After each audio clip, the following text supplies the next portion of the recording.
everybody? Welcome back to Chef HD, George Kringas, and today I wanted to share with you 5 steps to help make you a better cook.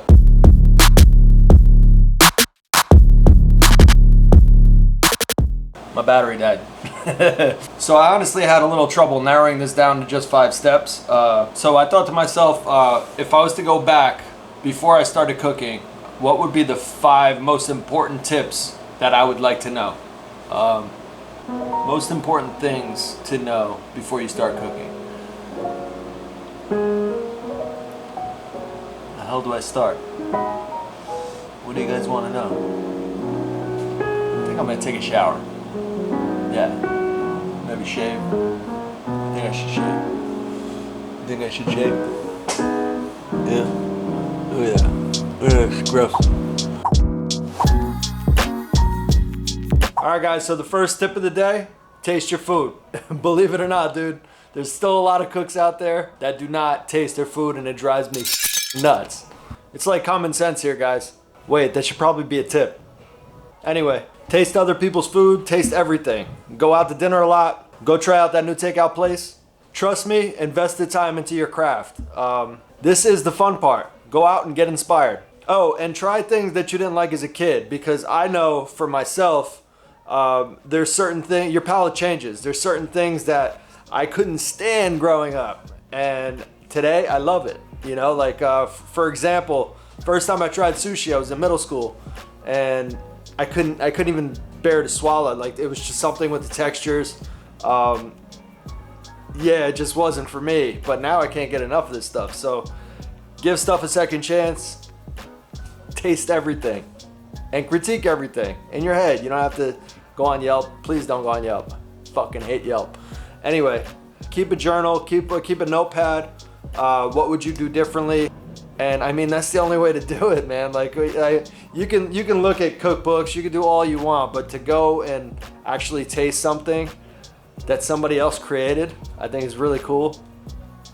And that's where I get my inspiration from too. So do yourself a favor, enjoy this part, because that's probably the best, one of my favorite parts of being a cook, is to go out and get inspired from all the talented people that are in our industry.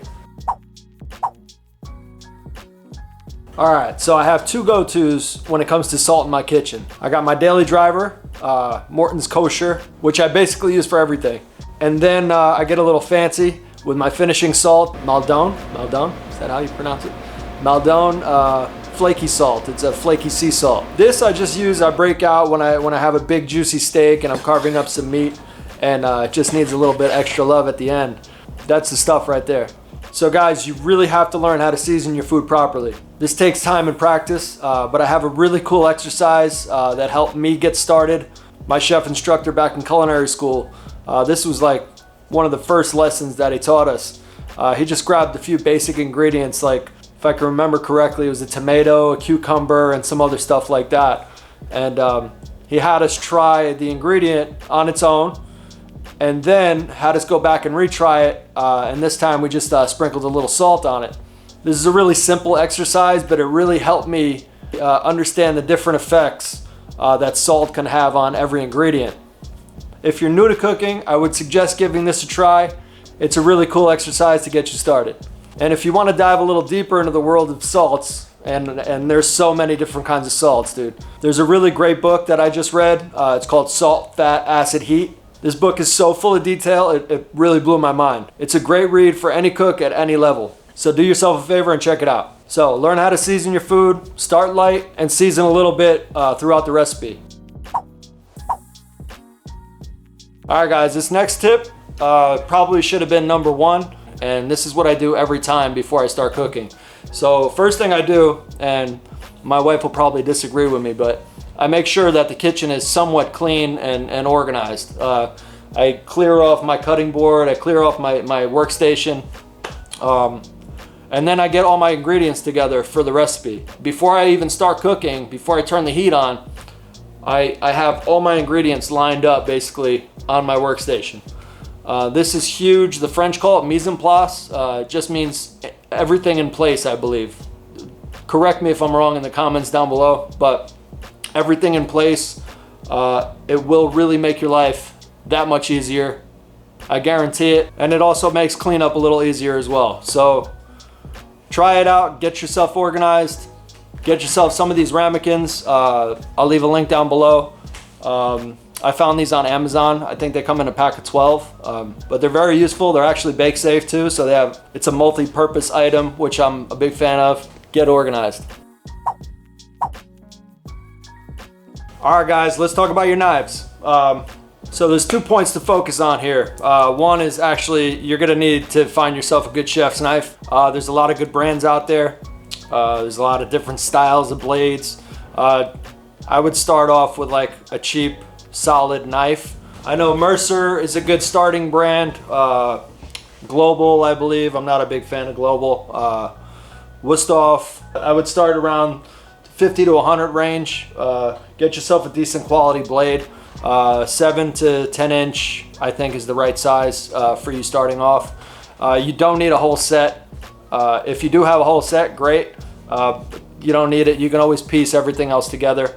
I would say if you want two, I would get a small utility knife, like a 6-inch utility blade, and a chef's knife to start. And it should do, you'll basically be able to do anything you want in the kitchen with those 2 blades.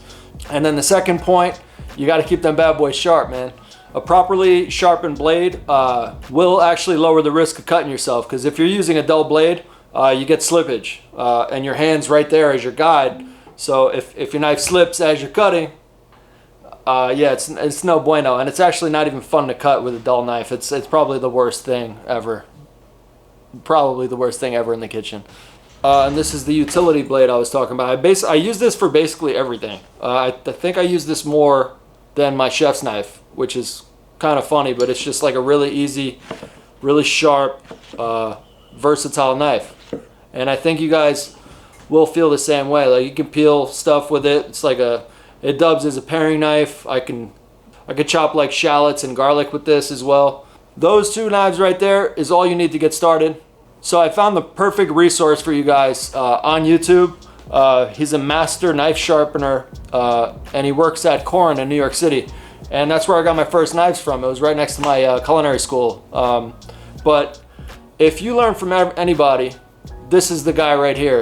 And the funny thing is when I was going to culinary school, I would ask every chef, like, how do you sharpen your knife? I would get pretty much a different answer every time.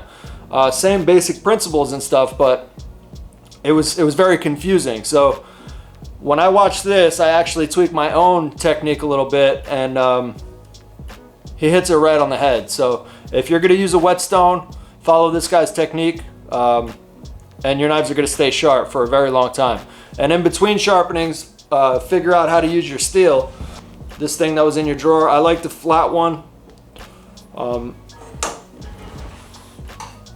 So, I'm trying to get it in focus here. Focus, there you go. So there's 3 different ways to do this. This is like the common way, right? And the bottom here is the safety. So your thumb is protected with this handle right here, and you just go on a 30-degree angle on each side of the blade. So alternate like that. And then the safer way to place the steel vertically down like that, and then do the same motion, and you risk no chance of cutting yourself here. Okay, that's the safest way. And then the third way is to go across away from you with the blade. But you start at the bottom of the blade and you work your way to the tip. So you get the whole blade motion just like that, and then alternate sides. Start slow like that, and then work your way up with speed. But that's the 3 ways to use the steel, whichever way works best for you. So the main point here is just figure out a way, find your own method, find your own technique. But I'm gonna leave a link down below for that video as a great starting reference, and keep your knife sharp.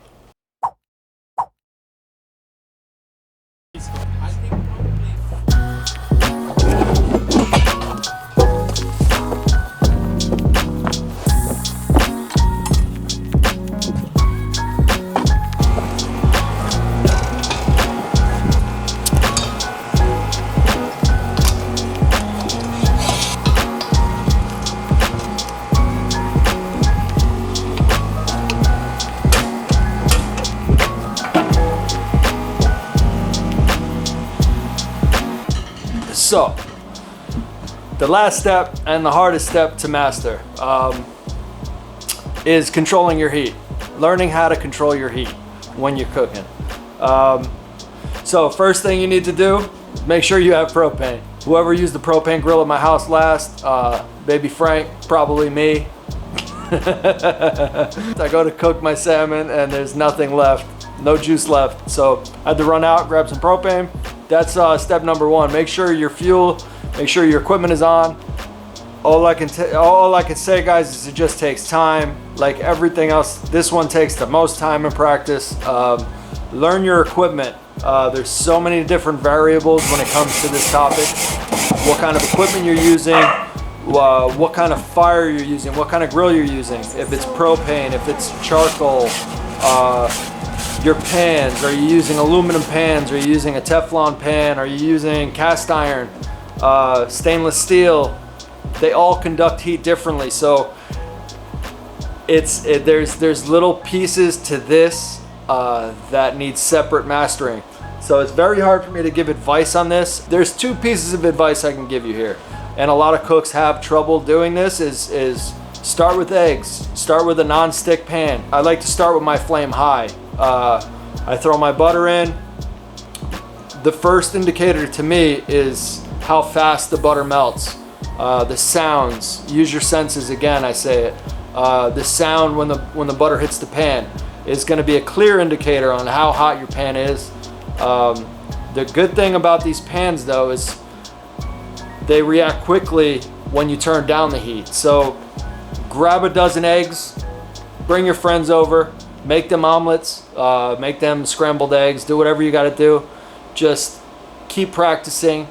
And like I said earlier, keep a journal of when you cook and try new things, because it's really helpful to go back and see what you did differently from the previous time. So I've worked with charcoal for the past 8 years on my food truck, and the one piece of advice that I can give you is when you're working with charcoal or even with propane, when you're barbecuing, always maintain one really hot spot and one less hot spot. I would say, like on a low heat. So one really super hot and one really low. This gives you a little safety net. So if you see your really hot zone, if your meat's getting really brown too fast, move it to the cool, and that carryover heat is gonna finish cooking off your meat. So try to mess around with different temperature zones on your grill. Leave one side really hot and one side pretty cool. And I guarantee you're gonna be very happy with your results. It's gonna change the game for you. Anyway, guys, thank you so much for tuning in today. If you haven't done so already, please do me a favor, subscribe. And I wanted to say thank you to everybody again for helping us hit 1,000 subscribers. My mind's blown. Let's get to 2,000. Oh, and happy 4th of July, guys. See you next time. Peace. Oh yeah, I almost forgot.